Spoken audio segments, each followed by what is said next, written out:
Dito sa ating satellite image ay makikita natin na meron tayong mga kaulapan na minomonitor.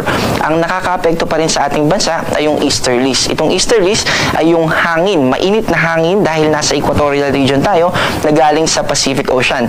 Nangyayari yung easterlies kapag dahil umiikot yung mundo sa sarili nitong axis, itong Earth, yun yung nagkukos ng day and night. And also, at the same time, nagre-revolve ito sa around the sun at yun naman yung nagkukos ng seasons natin. Kaya may habagat season tayo, may amihan season tayo.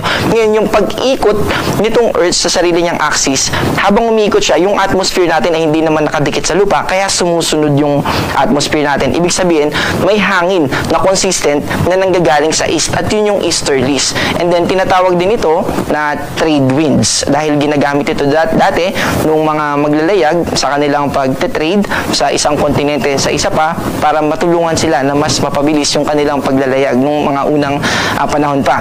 At dahil nga dito sa easterlies ay maulap at nakikita natin na mataas yung tsansa ng pag-ulan dito sa Aurora, sa Rizal, sa Quezon, sa Marinduque, sa Bicol region at sa Northern Samar. At dahil dyan ay gusto nating paalalahanan yung ating mga kababayan dahil posible na makaranas tayo ng mga ulan na maaaring magdulot ng mga pagbahan at pagguho ng lupa. Also, isa sa mga cause kaya meron tayong kaulapan dito ay yung tinatawag natin na convergence. Sa parte kasi na ito ay merong nagsasalubong na hangin. Parehong easterly yung hangin pero nagsasalubong sila at yung salubungan ng hangin na yun ay ang nangyayari kapag nagsalubong kasi yung dalawang hangin ay magkakaroon ng movement ng winds from surface papunta sa upper part ng atmosphere.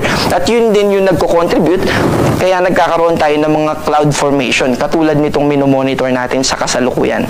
At sa natitirang bahagi naman ng ating bansa kasama yung Metro Manila ay magiging maaliwalas. Ibig sabihin, bawas yung mga kaulapan at mas mababa din yung tsansa ng mga pag-ulan. Pero posible pa rin yung mga localized thunderstorm o yung mga pag-ulan lalo na sa hapon at sa gabi.